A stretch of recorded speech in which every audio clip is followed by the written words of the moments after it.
بسم اللہ الرحمن الرحیم۔ 70,000 مردے زندہ ہو گئے۔ یہ حضرت حزقیل علیہ السلام کی قوم کا ایک بڑا ہی عبرت خیز اور انتہائی نصیحت آمیز واقعہ ہے۔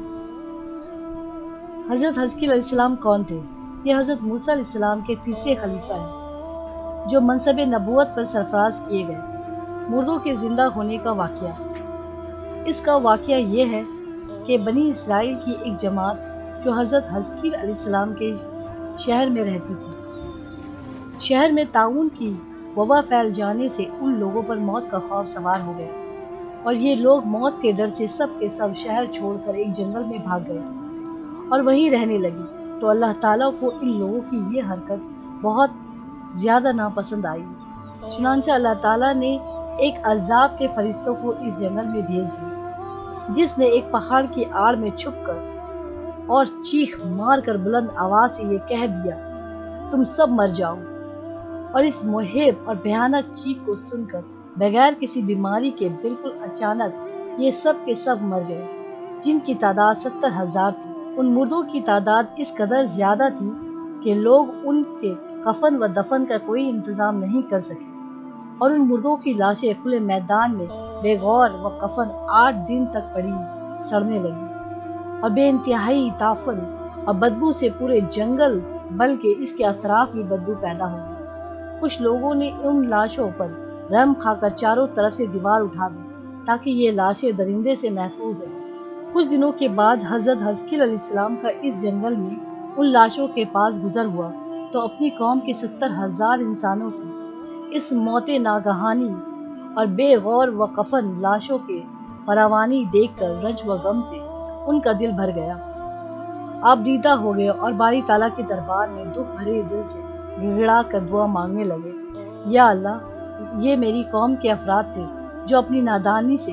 یہ غلطی کر بیٹھے، موت کے ڈر سے شہر چھوڑ کر جنگل میں آ گئے۔ یہ سب میرے شہر کے باشندے ہیں اور ان لوگوں سے مجھے انس تھا، اور یہ لوگ میرے دکھ سکھ کے شریک تھے۔ افسوس کہ میری قوم ہلاک ہو گئی اور میں بالکل اکیلا رہ گیا۔ اے میرے رب، یہ وہ قوم تھی جو تیری حمد کرتی تھی اور تیری توحید کا اعلان کرتی تھی اور تیری کبریائی کا خطبہ پڑھتی تھی۔ آپ بڑے سوز دل کے ساتھ دعا میں مشغول تھے کہ اچانک آپ پر یہ وحی اتر پڑی کہ اے حزقیل، آپ ان بکھی ہوئی ہڈیوں سے فرما دیجئے کہ اے ہڈیوں، بے شک اللہ تعالیٰ تم کو حکم فرماتا ہے کہ تم اکٹھا ہو جاؤ۔ اور یہ سن کر بکھری ہوئی ہڈیوں میں حرکت پیدا ہوئی اور ہر آدمی کی ہڈیاں جمع ہو کر ہڈیوں کے ڈھانچے بن گئے۔ پھر یہ وحی آئی کہ اے حزقیل، آپ فرما دیجئے کہ اے ہڈیوں، تم کو اللہ کا یہ حکم ہے کہ تم گوشت پہن لو۔ یہ کلام سنتے ہی فوراً ہڈیوں کے ڈھانچے پر گوشت چڑھ گئے۔ پھر تیسری بار یہ وحی نازل ہوئی، اے حزقیل، آپ یہ کہہ دو کہ اے مردو،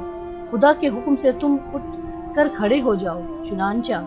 آپ نے یہ فرما دیا تو آپ کی زبان سے یہ جملہ نکلتے ہی 70,000 لاشیں دم زدن میں ناگہاں یہ پڑتے ہوئے کھڑی ہوئی۔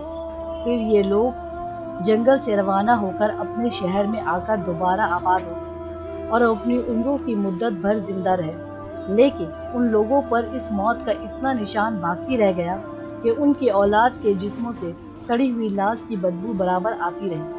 اور یہ لوگ جو کپڑا بھی پہنتے تھے وہ کفن کی صورت میں ہو جاتا تھا، اور قبر میں جس طرح کفن میلا ہو جاتا تھا ایسے ہی میلا پن ان کے کپڑوں پر نمودار ہو جاتا تھا۔ چنانچہ یہ اثرات آج تک ان یہودیوں میں پائے جاتے ہیں جو ان لوگوں کی نسل سے باقی رہ گئے۔ یہ عجیب و غریب واقعہ قرآن مجید کی سورہ بقرہ میں خداوند قدوس نے اس طرح بیان فرمایا ہے۔ ترجمہ: اے محبوب، کیا تم نے نہ دیکھا تھا انہیں جو اپنے گھروں سے نکلے اور وہ ہزاروں تھے موت کے ڈر سے؟ تو اللہ نے ان سے فرمایا، مر جاؤ، پھر انہیں زندہ فرما دیا۔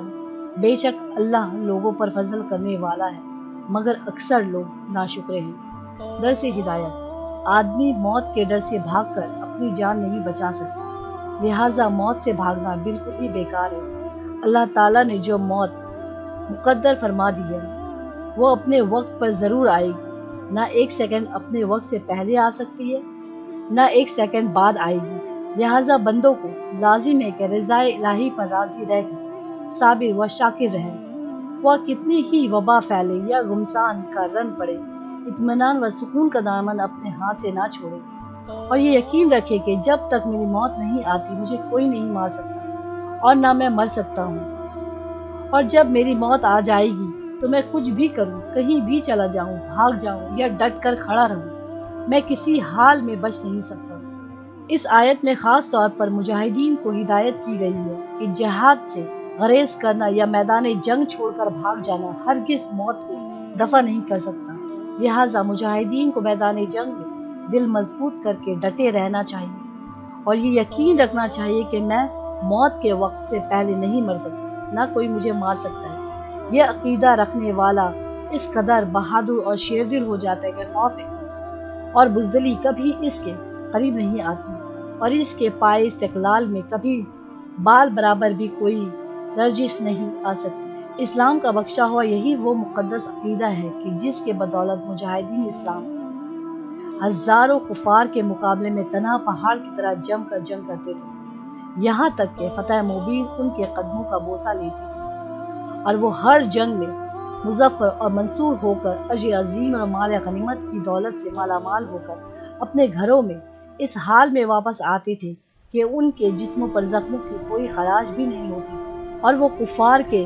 دل بدل لشکروں کا سفایا کر دیتے تھے۔ شاعر مشرق نے اس منظر کی تصویر کشی کرتے ہوئے کسی مجاہدین اسلام کے زبان سے یہ ترانہ سنایا ہے: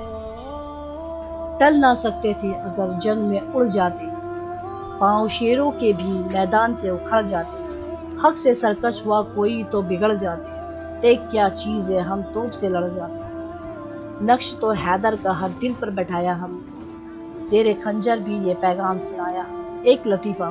منقول ہے کہ بنو امیہ کا بادشاہ عبد الملک بن مروان جب ملک شام میں طاعون کی وبا پھیلی تو موت کے ڈر سے گھوڑے پر سوار ہو کر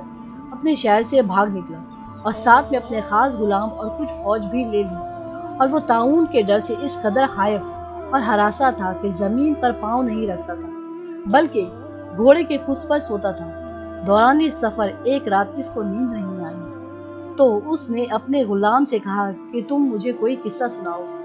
تو ہوشیار غلام نے بادشاہ کو نصیحت کرنے کا موقع پا کر یہ قصہ سنایا کہ ایک لومڑی اپنی جان کی حفاظت کے لیے ایک شیر کی خدمت گزاری کیا کرتی تھی، تو کوئی درندہ شیر کی ہیبت کی وجہ سے لومڑی کی طرف دیکھ نہیں سکتا تھا، اور لومڑی نہایت ہی بے خوفی اور اطمینان سے شیر کے ساتھ زندگی بسر کرتی تھی۔ اچانک ایک دن ایک عقاب لومڑی پر جھپٹا تو لومڑی بھاگ کر شیر کے پاس چلی گئی اور شیر نے اس کو اپنے پیٹھ پر بیٹھا لیا۔ عقاب دوبارہ جھپٹا اور لومڑی کو شیر کے پیٹھ سے اپنے چنگل میں دبا کر اڑ گیا۔ لومڑی چلا چلا کر شیر سے فریاد کرنے لگی تو شیر نے کہا، اے لومڑی، میں زمین پر رہنے والے درندے سے تیری حفاظت کر سکتا لیکن آسمان کی طرف سے حملہ کرنے والوں سے میں تجھے نہیں بچا سکتا۔ یہ قصہ سن کر عبد الملک بادشاہ کو بڑی عبرت حاصل ہوئی اور اس کی سمجھ میں آ گیا کہ میری فوج ان دشمنوں سے تو میری حفاظت کر سکتی ہے جو زمین پر رہتے ہیں، مگر جو بلائیں اور وبائیں آسمان سے مجھ پر حملہ آور ہوں، ان سے مجھ کو نہ میری بادشاہی بچا سکتی ہے، نہ میرا خزانہ، نہ میری لشکر میری حفاظت کر سکتا ہے۔ آسمانی بلاؤں سے بچانے والا تو بجز خدا کے اور کوئی نہیں ہو سکتا۔ یہ سوچ کر عبد الملک بادشاہ کے دل میں طاعون کا خوف جاتا رہا اور وہ رضائے الہی پر راضی رہ کر سکون و اطمینان کے ساتھ اپنی شاہی محل میں رہنے لگا۔